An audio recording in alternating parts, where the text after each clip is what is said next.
For 24 years, she silenced attorneys and destroyed lives until one man flipped the script and had her arrested in her own courtroom. The air inside the Jefferson County Courthouse in Birmingham, Alabama, felt thick not from the humidity outside, but from something heavier. An unspoken truth had settled into the walls over decades. Everyone who walked through those heavy oak doors knew how things worked in Judge Eleanor Whitmore's courtroom. She was the kind of judge who rarely looked over her reading glasses, her sharp eyes cutting through attorneys like they were nothing more than irritations. She spoke in a measured tone, never raising her voice, but the authority in it crushed anyone who dared push back. Judge Whitmore had been on the bench for 24 years, long enough to leave a legacy not the kind carved into plaques or celebrated in law schools, but the kind whispered about in hallways, discussed in hushed tones at bar association meetings. Attorneys, especially black attorneys, knew exactly what they were up against when their case landed in her courtroom. The rulings always seemed to lean one way. The objections she sustained or overruled followed a pattern no one could prove, but everyone understood. Today, that pattern was about to be tested. Malcolm Carter stepped into the courtroom, his polished shoes clicking against the marble floor. He had been here before, but today was different. He wasn't just another defense attorney standing before Judge Whitmore. He wasn't just another name on the docket. Today, he had something she didn't see coming. Malcolm was 48 years old, a man who had built his career on taking the cases no one wanted. His reputation stretched far beyond Alabama, and his ability to tear apart a prosecution's case made him a target for people like Whitmore. But that never stopped him.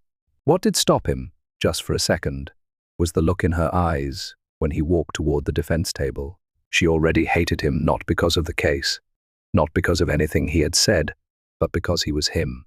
Malcolm felt the weight of the moment settle on his shoulders. This wasn't just about his client, James Monroe, a man falsely accused of armed robbery. This wasn't just about proving innocence. This was about something much bigger, and he wasn't leaving this courtroom without making that clear. "Mr. Carter," Judge Whitmore said, barely acknowledging him as she scanned the paperwork in front of her. "You're already on thin ice in my courtroom. Don't waste my time today." There was no reason for her to say that. They hadn't even started. Malcolm tightened his grip on his briefcase, but kept his expression unreadable. "I'll try not to, Your Honor," he said. Judge Whitmore smirked.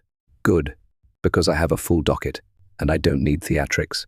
She turned to the prosecution, an ego-driven young assistant district attorney named Ethan Bradley, fresh out of law school, trying too hard to impress the wrong people. "The state is ready, Your Honor," Bradley said, casting a smug glance in Malcolm's direction. Of course they were ready. They were always ready when the case was stacked against a black man. Malcolm's client sat beside him, hands folded, shoulders hunched forward, the kind of posture that belonged to someone who had been in the system too long. He had seen too much, heard too much, lost too much. Malcolm leaned in slightly. "We're ready too," he said, loud enough for the whole courtroom to hear. Judge Whitmore exhaled through her nose. "Let's get this over with." The trial began, but it wasn't a trial, it was a performance, and Judge Whitmore had the starring role. Every objection Malcolm raised was dismissed with barely a thought. Every time Bradley stumbled over a legal argument, she guided him like a teacher correcting a favorite student. The jury noticed. The gallery noticed. But no one was brave enough to say anything except Malcolm. He studied her, the way her lips curled when he spoke, the way she barely concealed her contempt. It wasn't just bias. It was something worse, something he had spent years preparing for. But the courtroom didn't know that yet. Malcolm had been in hostile courtrooms before, but this was different.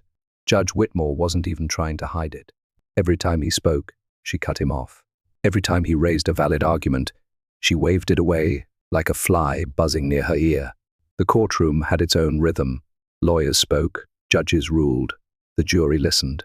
But in this courtroom, Whitmore had decided the verdict before the trial even began. Malcolm caught the jury's discomfort in the way they shifted in their seats. Even some of the white jurors, who might have come in with their own preconceived notions, couldn't ignore what was happening. But Judge Whitmore didn't care. She doubled down, her words sharper each time she addressed him. "Mr. Carter, you're testing my patience. Mr. Carter, if you raise one more baseless objection, I'll hold you in contempt. Mr. Carter, this is not a lecture hall. If you want to grandstand, do it somewhere else. Malcolm kept his expression calm, but inside, his blood was boiling, not because she was insulting him, he could handle that, but because she was making it personal. And that was a mistake. Still, he needed her to keep talking, to keep exposing herself. "Your Honor," he said, his voice measured. "The prosecution just introduced evidence that was not disclosed in discovery. That's a clear violation of Brady versus Maryland. I move for an immediate mistrial." Judge Whitmore leaned back in her chair, adjusting her glasses with exaggerated boredom. "Denied." Malcolm blinked, not out of surprise, but out of strategy. He let a beat of silence hang in the air before speaking again.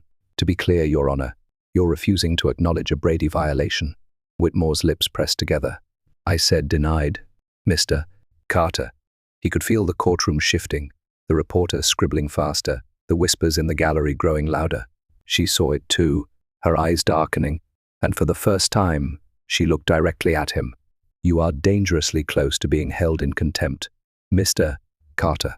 Malcolm tilted his head slightly. "For what, Your Honor?" "Asking the court to follow the law." Whitmore slammed her gavel so hard that the sound echoed against the high ceilings. "That's enough," she snapped. "One more word, and I'll have you removed." The room was dead silent. Malcolm could hear his own heartbeat, but he wasn't nervous. This was exactly what he needed. His client, James Monroe, clenched his fists under the table.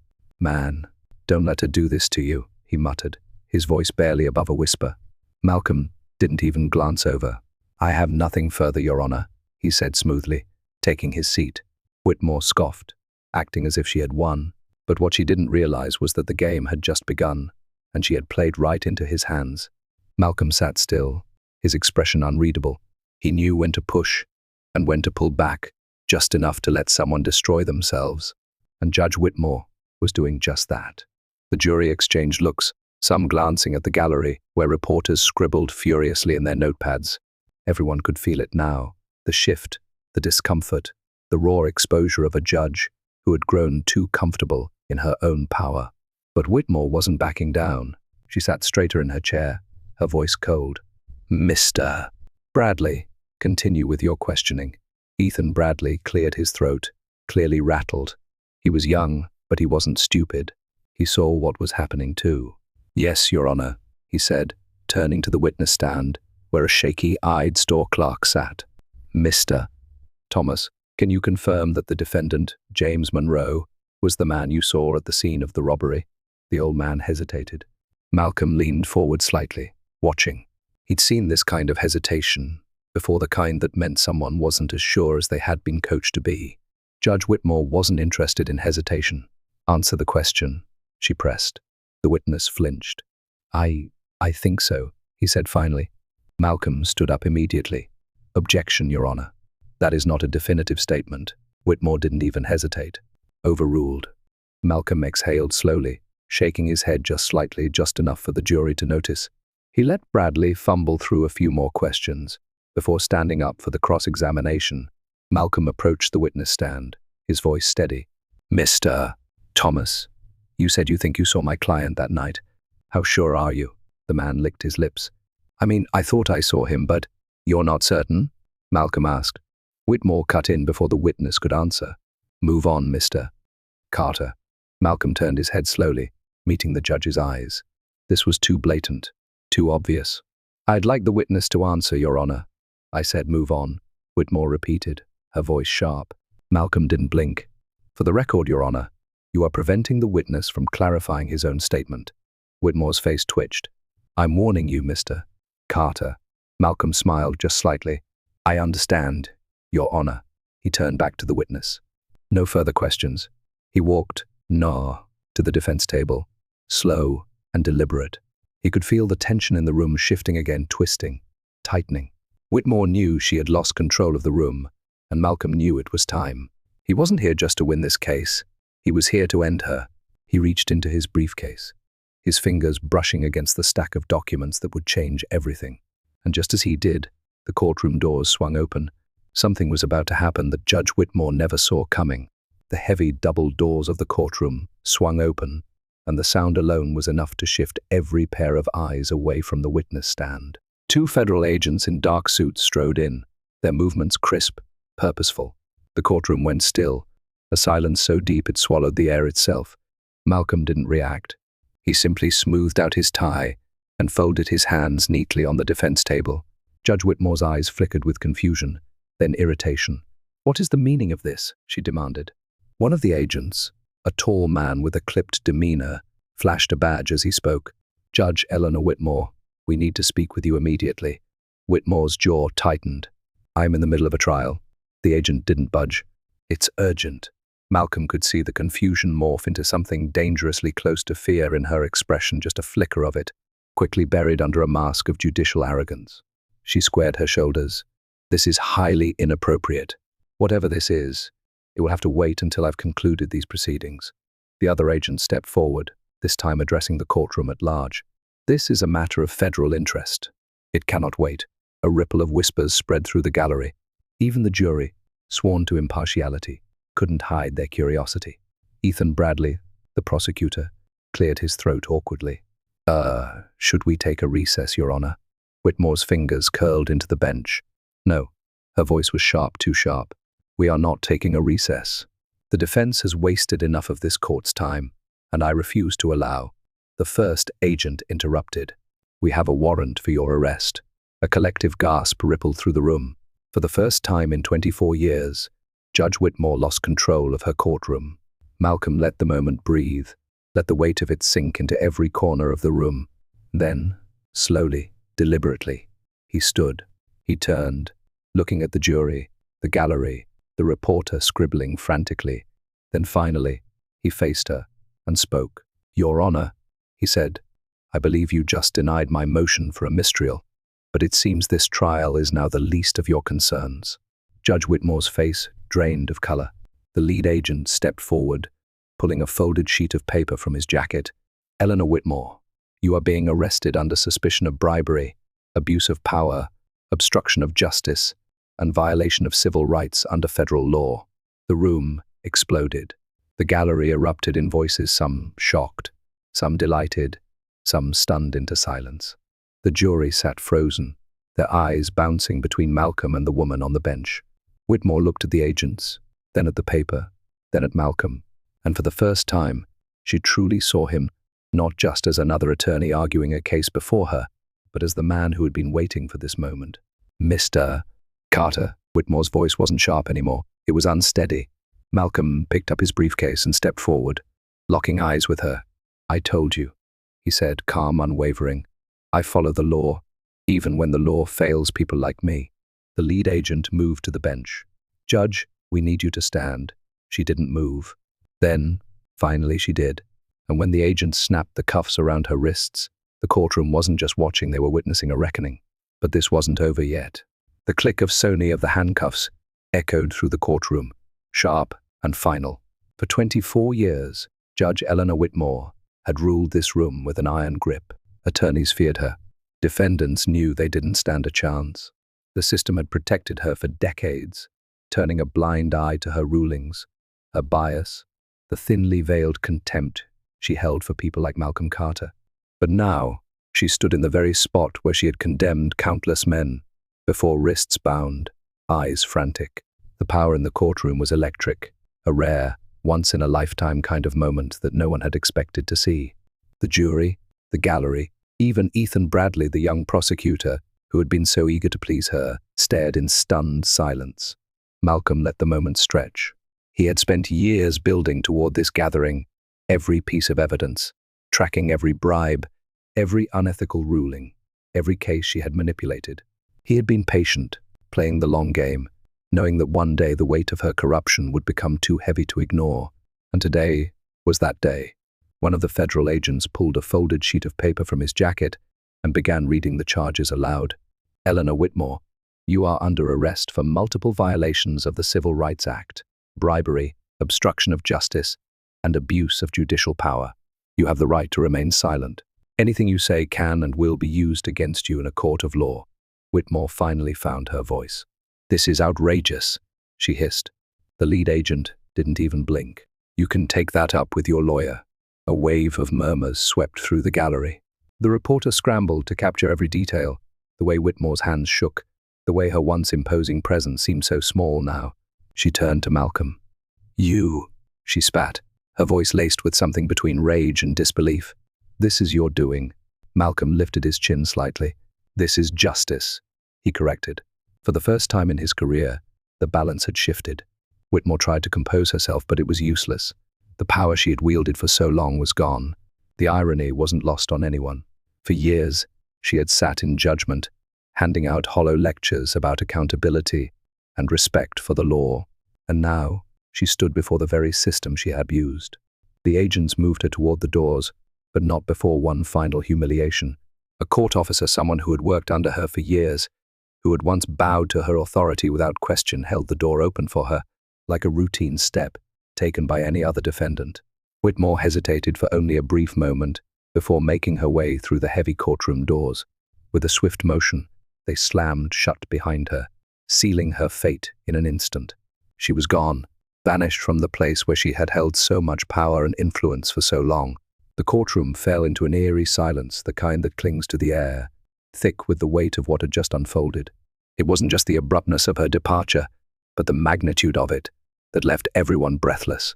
Each individual in the room seemed frozen in place, as though trying to process what they had just witnessed, the reality of it settling like a heavy fog over the entire space. Malcolm exhaled slowly, the kind of breath that seemed to expel all the tension he'd been holding for so long.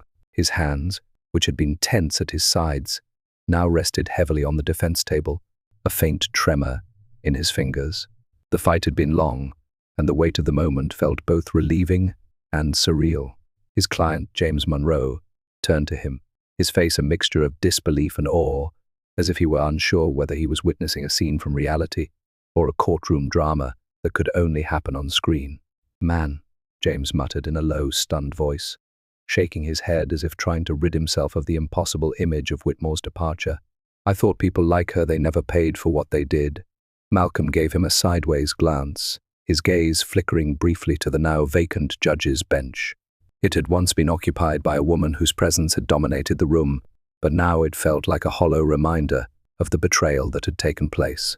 He allowed a quiet pause to stretch between them before answering, his voice steady yet tinged with the weight of everything that had led to this moment.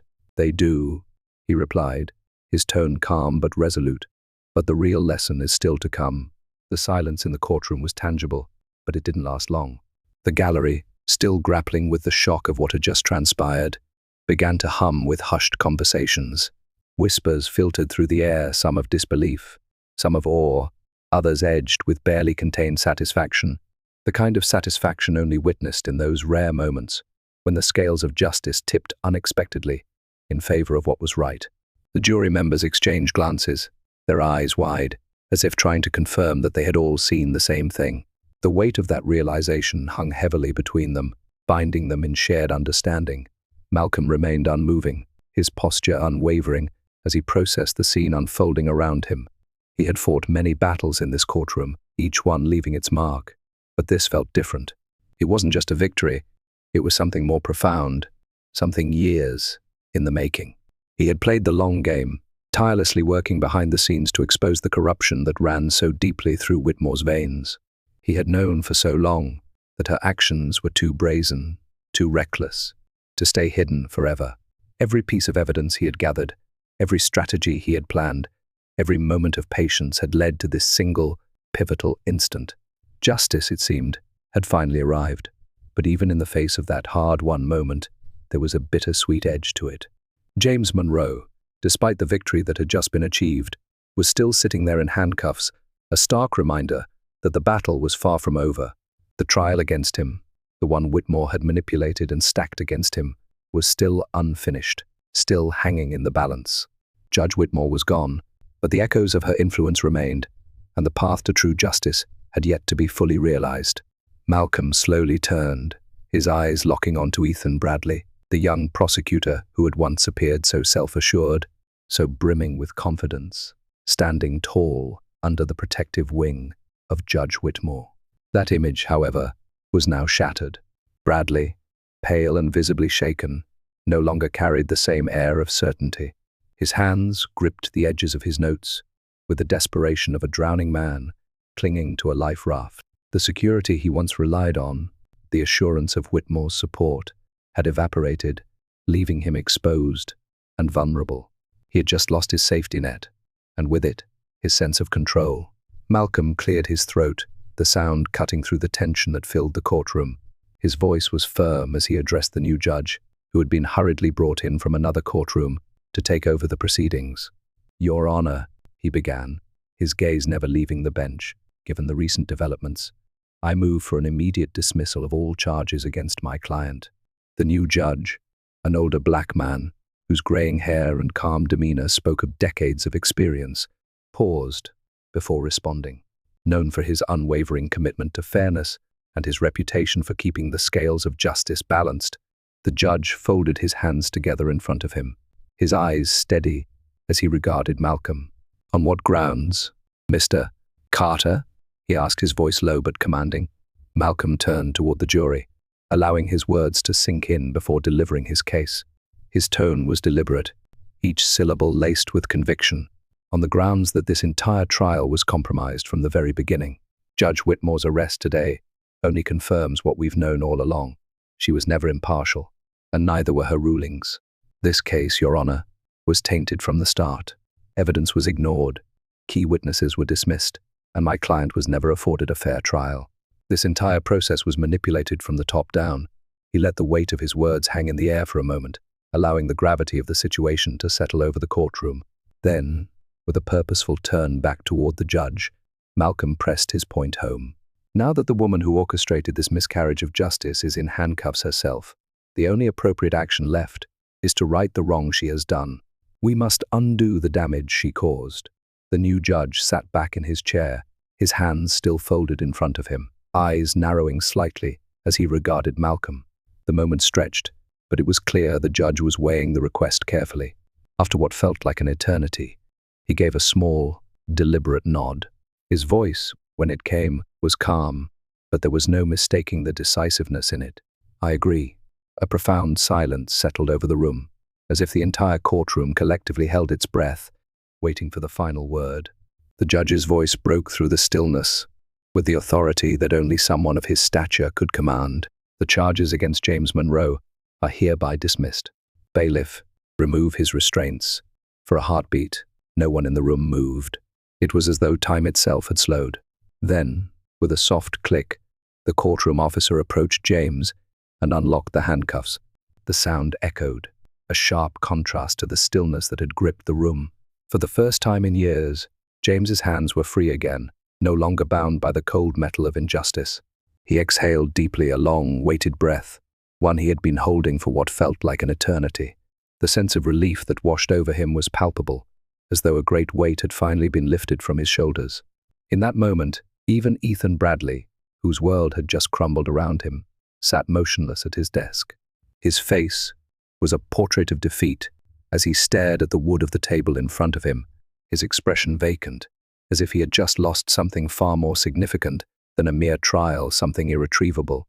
The courtroom, once filled with tension and uncertainty, now seemed to hum with an almost sacred quiet as the realization of justice finally, albeit belatedly, unfolding washed over those present. James gently rubbed his wrists, the rawness from the handcuffs still lingering, as he turned slowly toward Malcolm. His voice was barely audible, heavy with disbelief. "I don't even know what to say," he murmured, the weight of everything that had just transpired settling over him like a thick fog. Malcolm placed a firm hand on James's shoulder, the gesture both grounding and reassuring. His voice was steady, but there was an unmistakable strength in it. "You don't need to say anything, James, not right now." Because for once, the justice system actually worked, and it didn't happen by accident. It happened because someone like us fought for it, fought for you. James's gaze drifted around the courtroom, his eyes scanning the space that had at one point felt like an impenetrable fortress. The walls seemed to close in on him as he took in the magnitude of what had just unfolded, his freedom, the truth that had been uncovered, the system that had finally been forced to bend in his favor. But as his feet moved, the sense of closure was overshadowed by something deeper, something that wouldn't let him simply move on. He didn't say another word. He just walked toward the door, his steps deliberate and slow. Malcolm followed quietly behind, his own thoughts pressing down on him, a heavy weight on his chest. It wasn't just about James's case, no. It was about much more than that. This victory, though significant, was only a small dent in a system built on years of corruption. Every case Judge Whitmore had ever ruled on flashed through Malcolm's mind. The countless innocent lives she had destroyed with her biased rulings, the bribes she'd taken in secret, the unjust judgments she'd passed, without a shred of remorse. All of it had led them to this moment, and it wasn't over, not by a long shot. Malcolm knew that this was just the beginning. The battle for justice wasn't a one-time victory. It was a relentless, ongoing fight against the entrenched powers that would do anything to maintain the status quo. Yes, he had won today, but tomorrow he would be back at work, back in the trenches, fighting for those still silenced by the system. Because there were more Whitmores out there hidden in plain sight, ready to destroy another life with their power and corruption. Malcolm wasn't done, not by a long shot. There was so much more to be done, so many more battles to fight. If you believe in true justice, in the power to hold those in power accountable for their actions, then don't just watch from the sidelines. Don't remain silent as others continue to suffer. Let your voice be heard. Like, comment, and subscribe, because together we can make sure that the fight for justice doesn't end here. We're just getting started.